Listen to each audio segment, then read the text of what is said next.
Hi, my name is SaiqaKhan and I am a mother, wife, and surgeon. And in this video, I want to share about how I never realized that a ball python and frozen rats could be the secrets to unlock a happier marriage. And I know that sounds crazy, but this was like a realization that I had recently that I thought I would share because I've been meaning to create a video specifically talking about marriage and relationships when parenting a child with special needs. I think this is a really important topic. And obviously, any stress in a marriage can run the risk of creating a rift or a chasm in relationships and marriage. And, having a child with special needs definitely creates a lot of challenges in many different ways. And so I definitely think that my husband and I, we went through the ups and downs, and we went through a lot of very challenging periods where the marriage was definitely weakened, and we both made the decision to work on things and improve the marriage, because in our opinion, our relationship and our marriage serves as the foundation for our family. It serves as the foundation for our children, for their quality of life, for their enrichment, for their happiness, for their sense of security. So we definitely wanted to strengthen the foundation of our family, because we thought that if we do that, then our child Remy would be able to thrive more, and we would be giving her more of a secure home and more love in her environment. Because for Remy, like I mentioned in the prior videos, she has Mowat-Wilson syndrome and she has visual impairment. So her process and her abilities to perceive her environment and what's around her, she really picks up on the energy of the home. She really picks up on the energy of the individual. So this was a critical factor where, we really wanted to strengthen our foundation so that the energy and the vibe that she was picking up on would be a positive one, a loving one, a supportive one, a strong one. Anyway, so what I want to share are some of the critical factors that helped us turn our marriage around and put it on the up and up. So the first important, and I would say really the number one quality or factor, is communication. So what is communication? This is a term that has to be defined. And, you think you might be communicating, but really it's about how the other person is hearing what you're saying and how it's being perceived and understood. And so we came up with some really great catchphrases that helped us communicate to the other person where our emotional state was, throughout the day. So one catchphrase is, "My window is closed," or "I don't have the bandwidth." And we started going to couples counseling, and this is where we learned these key phrases to communicate. Instead of, losing our cool and losing our temper and just being really angry and yelling at each other, if we're at an emotional state where, we can't take any more or we can't handle more conversation, then we'll just say to the other person, like, "Okay, my window is closed." And then that signals to the other person, like, "Oh, okay, I'll give this person some time and let them, cool down or do what they need to do. And then when the window is back open, then we can resume the conversation." Or, "I don't have the bandwidth to talk about this right now," meaning I'm tired and this conversation is actually really important to me and I really value this topic of conversation and I want to give you my full attention and I want to give you my genius insights, and I can't do that right now because I just don't have the bandwidth. And so the quality that I would bring to you is not going to be my best quality. And so that's, you sum it up by just saying, "I don't have the bandwidth for this right now." And so then later you can pick up where you left off, and then when you do have the bandwidth, you can bring your genius insights and your high quality listening skills and really attune to the other person. And attunement is the other second critical factor, which I'm going to get to in a second. And the other really key phrase that we came up with together is, thank you for bringing that to me. What else? And so saying that to the other person prohibits any sort of defense, any sort of trying to problem solve. It really just gives the floor to the other person. So if I go to him or he comes to me saying, XYZ, and maybe it's a complaint or maybe it's, something he's upset about, if I respond by saying, thank you for bringing that to me, what else? Then that tells him I'm really interested in what his experience is, what he's feeling, what his thoughts are. And I'm more interested in listening compassionately and with empathy. I'm more interested in that deep listening, more so than defending myself or fixing the problem or making him not feel that whatever feeling he's feeling, taking it all away, making it better. Because sometimes I think, in any relationship, we want to feel heard, we want to feel understood, we want to feel seen. And so these catchphrases, as I call it, have really helped with our communication and just pausing, slowing down, and reminding yourself of what the intention is and what the goals are, and then being in alignment with those goals and values. So that was another helpful exercise where we defined what our values are as a family and as and in our relationship. And so we try to live in alignment with those values. Okay, so that's communication. So to go on to attunement, I think this is key. And I've written a lot about attunement in my blog. And I think I've put some Instagram posts up about attunement. So attunement is basically when you try to connect to the other person on a very deep level, where you can almost drop into their nervous system and you just pick up what it is that they're experiencing and you try to attune to that. So you have to create space. You have to create that ability, that space, that focus, to really turn towards the other person. I think that's attunement. And I learned about attunement through how I was trying to connect with Remy, because I think this is something we do as parents. We try to attune to the child, especially in the early years where they're a baby and they don't have the vocabulary to communicate, I'm hungry or I need my diaper changed. As a parent, we attune to the baby, to the child, in order to serve their needs. And so I think attunement is really critical in relationships as well, and in marriage.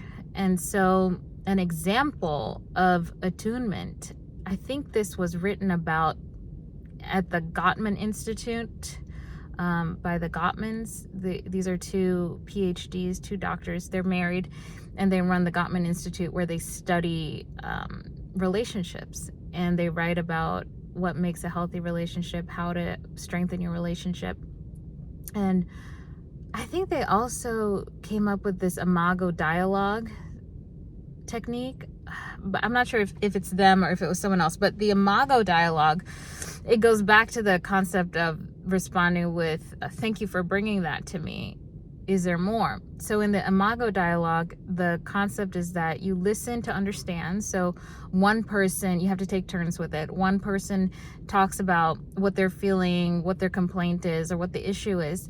And then the only response that the other person can give them is to mirror back what they heard. So you mirror back, okay, I heard you say X, Y, and Z. Is that correct? Did I get that right?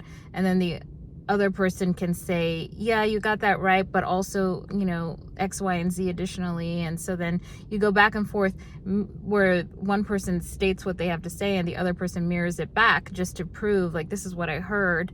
Did I understand that correctly? And then the other individual will ask the original one, is there more? What else? Is there something more? And so then the original speaker will get the opportunity to ask themselves, well, is there more? And then they can share more, because now they feel like they're in a safe space where the other person truly does want to hear and want to listen and want to understand.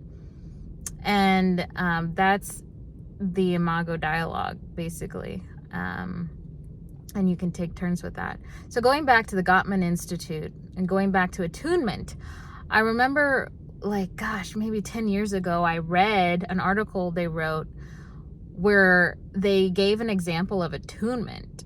And I don't know if they called it attunement at the time, but it was basically where they wrote about what is the number one indication of a successful, happy marriage that is going to last a long time.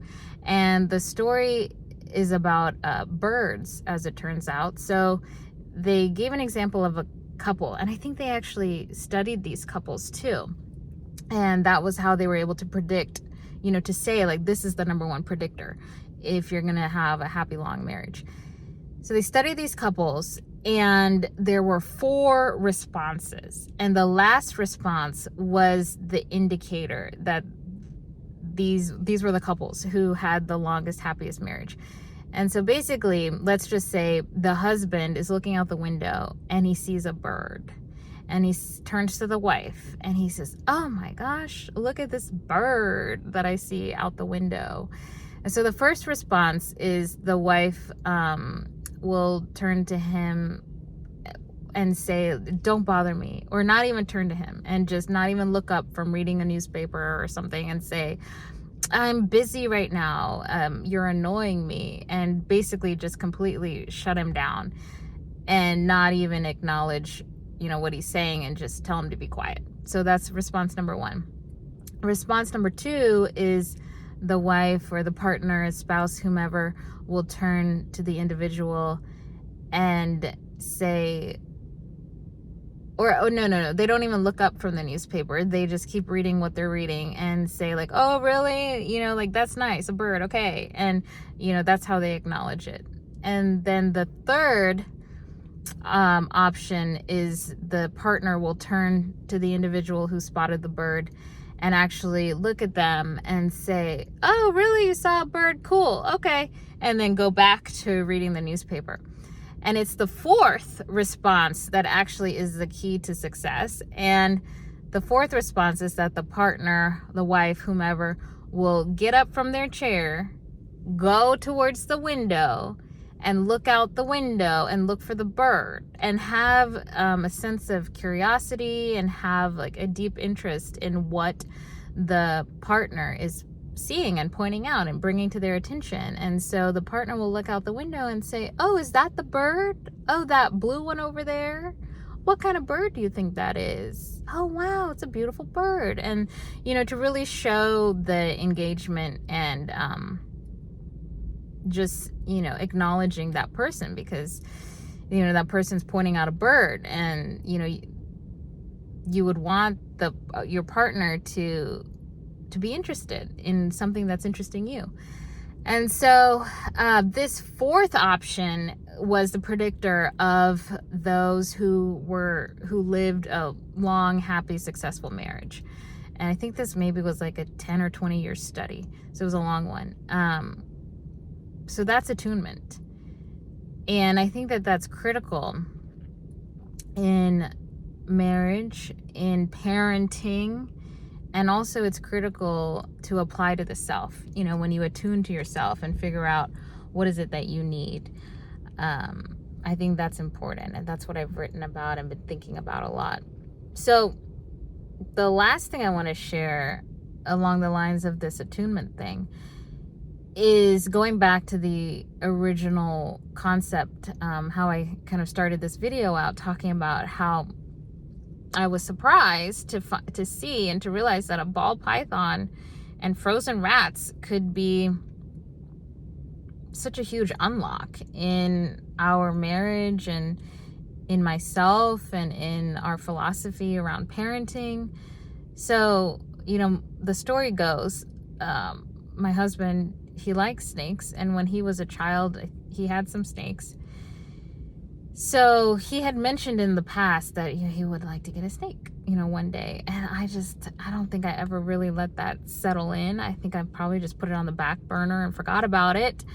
And then maybe like a couple months ago, he was like, yeah, I think it's time. I'm going to get a snake. It's time. I'm ready. I'm going to get a snake. And he just said it with such conviction. It was like he was being driven by some kind of intuition, and I really defer to intuition. I'm a big believer in intuition. And so I was deferring to his intuition. I was like, oh, okay, it's time. The time has come. But of course I had my concerns, logistically and for the safety of the kids. And so I wanted to have some conversations around it, and we did. And then, he's getting everything set up for the snake, and he built this beautiful terrarium or vivarium, and he got all of this great stuff, just beautiful set up. And I could see how this was like really just a new light. There was a new light in him. He was just so inspired by this project, and his creative juices were flowing, and he was just really like walking on cloud 9. And so I was just so happy that, number one, he found something that lights him up like that, and that I could support him, in this creative project. And I thought, this is a man who, for Remy's entire life, like, he stays up every night with her. He holds her in his arms because she had trouble breathing, and so she would have to sleep upright. So he would hold her upright all night, every night, and take care of her every night. And so that was his life, taking care of Remy and making sure that she stays alive. And, we would take turns with that too at times in the beginning. And so I thought, wow, okay, well, finally, like, this is something that could give him some joy. And so, of course, I supported it. And to my surprise, I actually have started to like this snake. I find him interesting. And we have learned more about how to care for snakes. And it's just fascinating, the parallels between caring for snakes and fostering their development, enriching their life, the parallels between that and our philosophy around parenting, especially parenting Remy. And it comes down to exposing the snake to experiences and enrichment, and giving him the opportunity to make associations and to form patterns. So it's just really fascinating when it comes to the concept of unlocking the potential of this snake. There's so many parallels, not only to parenting, but also personal development. And so anyway, it's been just really eye-opening. And little did I know that my husband is a frank herpetologist. And it's been great to see and great to learn. And it's been beautiful, actually, to see this snake and the environment. The setup is really cool. My husband enjoys monitoring the temperature, the humidity. He has these cool graphs where he tracks everything. So it's really almost like a science, fascinating. And so where the frozen rats come in. So the frozen rats, before he got the snake, I was asking him, so what are you going to feed the snake? How do you feed the snake? And he was saying, well, they eat rats, rat pups. And I asked him, can we get one who's a vegetarian. You know, wouldn't it be great if we could train the snake to be a vegetarian? Because I did a lot of research in the lab on mice and rats, and I still feel like I'm haunted by some of the ghosts, you know, of the rats, like hundreds and hundreds of rats. And so I have my own like associations with rats and mice, and just from the research that I've done, and yeah, I feel haunted. Anyway, so I was like, a vegetarian, let's do vegetarian snake. And he was like, no, those don't exist, you know, but they could eat cockroaches. And I'm like, oh my gosh, if I had to choose, like, let's just do the frozen. And so in our freezer was like 6 months of frozen breast milk that I had pumped for our infant. You know, I've been pumping milk for, gosh, months. And I thought, oh no, like, I really don't want to open up the freezer and then see the like dead rat pups right next to the milk that we're gonna be feeding our baby.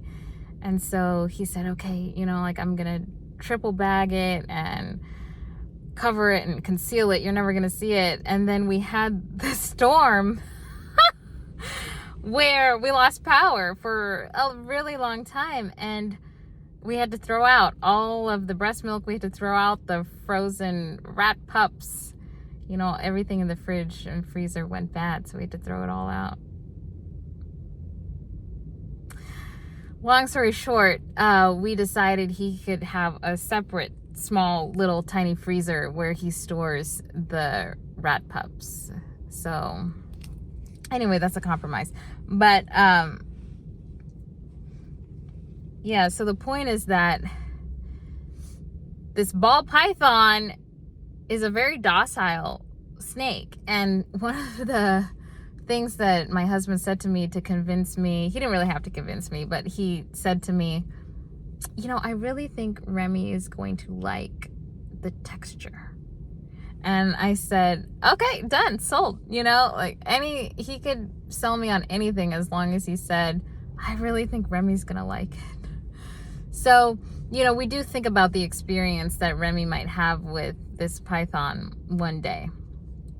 The texture, the movement, and it turns out that pythons are very grounding, because when you handle the snake, you have to be calm because they read your energy and they pick up on your energy. So you can't be agitated, there can't be loud noises, and you have to be very calm. So the snake is grounding in and of itself. And something that came up when my husband, the ball python that he selected, is this beautiful like yellow lavender color. And so apparently there are all these morphs where these snakes are bred to have genetic mutations. And so the genetic mutation is what yields all these beautiful different various colors, patterns, everything. And so originally when he mentioned he wants to get this snake with this genetic mutation, I thought, oh, okay, you know, it's a genetic mutation. Like, Remy has a genetic mutation, and that makes her unique and beautiful. And this snake has a genetic mutation that makes him unique and beautiful with the different colors. And I thought, oh, that's, of course, yeah, I can see, you know, I can see the association. And it wasn't until like a month after he got the snake that I mentioned to him, like, well, I thought you were drawn to this snake because of the concept of the genetic mutation and Remy, and he said, no, I actually never thought of that. he never correlated the two.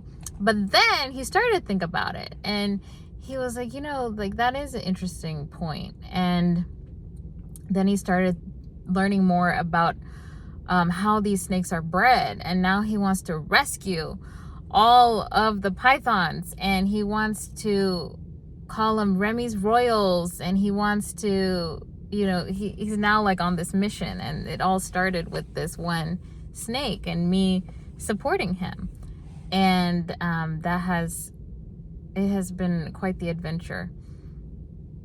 And my genuine curiosity and interest has unlocked a lot within me and in our marriage. And just discussions. We've had fascinating discussions, and we're both learning so much.